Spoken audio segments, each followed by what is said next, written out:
My name is Maya Peterson, and I live in a small town called Silverwood, Oregon, which sounds a lot more magical than it is. Most of the time, the sky is a soft, bruised gray, and the air smells like damp pine needles and wet pavement. I am 16 years old, and my world is mostly confined to the four walls of my bedroom. This room is my sanctuary, my studio, my entire universe. The walls are covered in my sketches, charcoal drawings of the gnarled oak trees in our backyard, and watercolor paintings of the moody, shifting clouds. The air in here smells like graphite, turpentine, and possibility. My art is everything to me. It's the only way I know how to speak without having to use my voice, the only place where I feel completely in control. The problem is that control is an illusion. My world isn't just mine. It's a world I'm forced to share with my brother Leo. And Leo's world is loud. His weapon of choice is a glossy black electric guitar that he treats like a sacred object. From the moment he gets home from school until our parents finally yell at him to shut it down for the night, my life has a soundtrack. It's not the beautiful melodic kind. It's a jarring, angry noise of distorted chords and screeching feedback that bleeds through the walls, vibrates through the floorboards, and rattles the jars of paintbrushes on my desk. It's the sound of my concentration shattering into a million tiny pieces. Our parents call it his passion. They see Leo as the golden child, the future rock star. He's charismatic and charming to everyone outside our family, the kind of guy who can flash a smile and get away with anything. They bought him the best guitar, the most powerful amplifier, and they tell everyone who will listen about their talented son. Me, I'm the quiet one, the easy child. They see my art as a nice little hobby, something to keep me busy. They don't see the hours I pour into a single drawing, the way I mix colors for days to get the exact shade of a sunset, or the dream I hold so tightly in my chest it almost hurts to breathe. There's a summer program at the Pacific Northwest College of Art, a prestigious intensive for young artists. Getting in could change my life. It's my secret hope, the thing that gets me through the endless barrage of Leo's noise. My portfolio for the application is my life's work spread across my floor and desk. But lately, things have gotten worse. The noise was just the beginning. Leo started coming into my room when I wasn't there. At first, it was small things. A favorite pen would go missing, my sketchbook would be moved. I knew it was him, but I couldn't prove it. Then he started getting bolder. He began treating my room like his personal supply store. He decided he needed a new pair of expensive headphones, the kind I had saved up for months to buy, so he took them. When I confronted him, he just shrugged. "You weren't using them," he said, that smug little smirk playing on his lips. "Besides, you owe me." I asked him what I could possibly owe him, and that's when he dropped the bomb. "I know you've been sneaking out," he said, his voice low and confident. "I know you go to that old abandoned lumber mill down by the river to draw." My blood ran cold. He was right. The mill was my secret spot, a place of beautiful decay and perfect silence where I could really work on my portfolio pieces. I had told our parents I was at the library. "So here's the deal," he continued, leaning against my doorframe like he owned the place. "You're going to get me things when I want them, and if you don't, Mom and Dad are going to find out all about their perfect little artist and her secret life." That was the moment my nemesis was truly born. He wasn't just my annoying older brother anymore. He was a blackmailer, a thief. He was the angry, distorted chord that threatened to tear my entire world apart, and the quiet sanctuary of my room suddenly felt like a cage. My first instinct was to fight back with reason. That was a mistake. I tried to talk to him, to appeal to whatever tiny sliver of brotherly decency might be left inside him. I found him in his room, polishing his guitar with a soft cloth. The air smelled of lemon oil and his own self-satisfaction. "Leo, you can't do this," I said, my voice trembling slightly. "My art stuff is expensive, and that mill is my spot. It's important to me." He didn't even look up from the guitar. "Everything's important to you, Maya. That's your problem. You're too sensitive." He strummed a loud, jarring chord, making me flinch. "The deal stands. I need a new set of cobalt slinky strings. They're $60. Have the money for me by Friday, or I might just accidentally let it slip to Mom where you were last Saturday." Defeated, I retreated. My next move was to go to our parents. I thought surely they would see how unfair this was. I found them in the living room, watching some television show. I tried to explain, keeping my voice steady, how Leo was taking my things, how he was threatening me. My mom just gave me that tired smile. "Oh, honey," she said, patting the cushion next to her. "It's just sibling stuff. You two need to learn how to share and get along. Your brother is under a lot of pressure with his music." My dad chimed in, his eyes still glued to the screen. "Yeah, Maya, don't be so dramatic. Leo's got his big battle of the bands competition coming up. He's just focused. Cut him some slack." It was like talking to a brick wall. They didn't see him as a manipulator. They saw me as a tattletale. I was completely and utterly on my own. The blackmail escalated. It wasn't just guitar strings anymore. It was cash for his dates, borrowed from my savings. It was me doing his chores so he had more time to practice, which really meant more time for my ears to bleed. Each demand felt like a small surrender, a piece of myself I was giving away. My art, my beautiful escape, became another victim. The constant anxiety made my hands shake. The relentless noise from his room made it impossible to find the quiet focus I needed. My big portfolio project, a detailed landscape of the abandoned mill, sat on my easel, half finished and mocking me.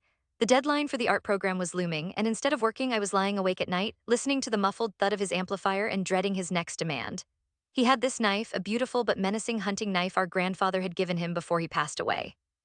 Leo cherished it. He kept it in a leather sheath on his desk, and sometimes I'd see him just holding it, testing its sharpness on a piece of paper. It was a symbol of his power, his perceived maturity. He never used it for anything, but it was his. One afternoon, I came home from school feeling a tiny spark of hope. I had finally finished a difficult section of my mill painting, and for the first time in weeks, I felt a flicker of my old self. I walked into my room and my heart dropped into my stomach. Leo was there, a can of soda in his hand, standing right in front of my easel. He turned, startled, and in a moment of what he would later call a clumsy accident, he stumbled. The can of dark, bubbling soda flew from his hand, arcing through the air in slow motion before splashing all over the bottom half of my painting. A giant, sticky brown stain bloomed across the delicate watercolors of the riverbank, warping the thick paper and smearing the careful lines of my work. Oops, he said with an expression that was anything but sorry. My bad, I just stood there speechless. The smell of sugary soda filled the room, a sickeningly sweet scent of destruction. I looked at the painting, my masterpiece, the centerpiece of my application, now ruined. I looked at him, at the faint, triumphant glimmer in his eyes. He hadn't just spilled a drink, he had attacked my dream. He had invaded my sanctuary and defiled the one thing that was sacred to me. I tried to salvage it. I spent hours dabbing at the stain with paper towels, trying to gently lift the color, but it was no use. The paper was buckled and stained a permanent, ugly brown. My magnum opus was garbage. When I showed our parents, my voice choked with tears. Leo put on his best performance yet. He was so apologetic, so devastated by his clumsiness, and they bought it hook, line, and sinker. Accidents happen, Maya, my dad said, putting an arm around Leo's shoulders. He said he was sorry, you can just paint another one. Just paint another one, as if it wasn't weeks of my life, as if it wasn't a piece of my soul. That was the lowest point. I locked myself in my room, the ruined painting leaning against the wall like a tombstone. The sound of Leo's guitar started up again, louder and more arrogant than ever. It was the sound of his victory, and in that moment something inside me snapped. The part of me that wanted to reason, to ask for help, to cry, it all went silent. A new feeling took its place. It was cold and clear and sharp. I wasn't going to be his victim anymore. I wasn't going to talk or plead. I was going to make him understand. I was going to make him feel as helpless and violated as he made me feel. I was going to give him silence. A plan began to form in the quiet, dark corners of my mind, a piece of art far more intricate and devastating than any painting. I would take away the two things that gave him his power, his prized knife and his noise. The house fell into its usual nighttime rhythm. The television downstairs clicked off, my parents' footsteps creaked up the stairs, and their bedroom door closed. Then the final sound, Leo's amplifier being switched off, plunging the house into a heavy, waiting silence. I lay in my bed, my heart thumping a steady, determined beat against my ribs, and I waited. I gave it an hour, then another 30 minutes just to be sure. Every creak of the old house was magnified in the quiet. Finally, when I was certain everyone was deep in sleep, I slipped out of my bed. I didn't turn on a light.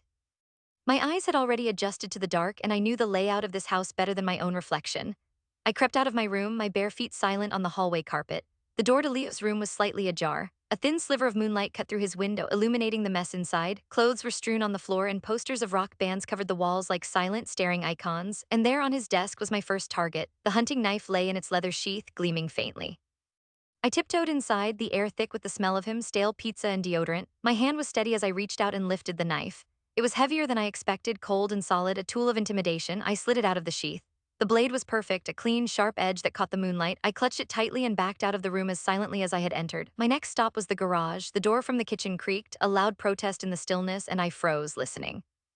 Nothing. I slipped inside, pulling the door gently shut behind me. The garage smelled of gasoline, sawdust, and damp earth. I flicked on the single, bare light bulb that hung from the ceiling, casting long, dancing shadows. My dad's workbench was against the far wall, a chaotic landscape of tools and half-finished projects. I found what I was looking for, the whetstone. It was a heavy gray block, coarse on one side, fine on the other. I took the knife and laid its perfect, sharp tip against the stone. Then with slow, deliberate movements, I began to grind.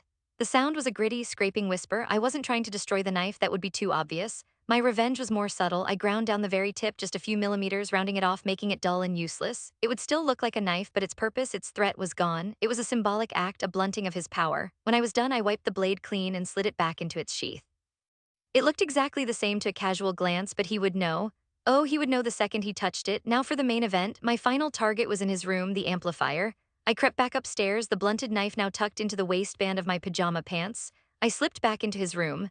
The amplifier was a large, black box sitting in the corner like a sleeping beast.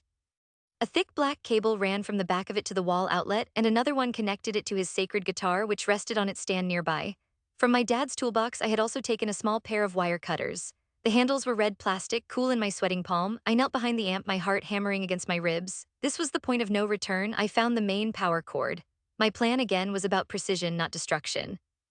I didn't want to sever it completely. That would be too easy to spot. I just wanted to break the connection, to create a fault deep inside where it wouldn't be obvious. I found a spot near the plug where the wire was thickest. I carefully squeezed the handles of the wire cutters. I didn't cut all the way through. I just bit into the black rubber casing deep enough to feel the faint crunch as the copper wires inside snapped. One single tiny snip. It was a sound so small it was almost swallowed by the silence of the room, but to me it was a thunderclap. It was the sound of the end of his reign. I stood up, slid the wire cutters into my pocket, and placed the sheathed, neutered knife back on his desk exactly where I had found it. I retreated to my room, my mission complete. I got into bed, my body thrumming with adrenaline. I didn't sleep. I just waited for the morning. The next day was a Saturday. I was in my room, sketching in my book, when I heard Leo's door open. I heard him shuffling around and then the familiar click of his amplifier being switched on. I held my breath. I waited for the inevitable explosion of noise, but it never came. Instead, there was silence. A deep, beautiful, profound silence. Then I heard a frustrated groan, a thump as he probably kicked the amp. I heard him unplugging and replugging the cables. More silence. Finally, his door burst open and he stormed down the hall into my room. His face was a thundercloud of rage. "What did you do?" he snarled. I looked up from my sketchbook, my expression a carefully crafted mask of innocence. "What are you talking about? My amp, it won't turn on. You did something to it?" he yelled, his voice cracking. I slowly closed my sketchbook and stood up, meeting his furious gaze with a calm I didn't know I possessed. "I have no idea what you're talking about, Leo," I said, my voice even and cool. "Maybe you should take better care of your things. They seem to break a lot around you." He stared at me, his mouth opening and closing. He knew I did it. I knew he knew. But the beautiful part, the masterpiece of my plan, was that he was completely powerless. He couldn't go to our parents, because if he accused me, they would ask the obvious question, why would Maya do something like that? And to answer that, he would have to confess to everything.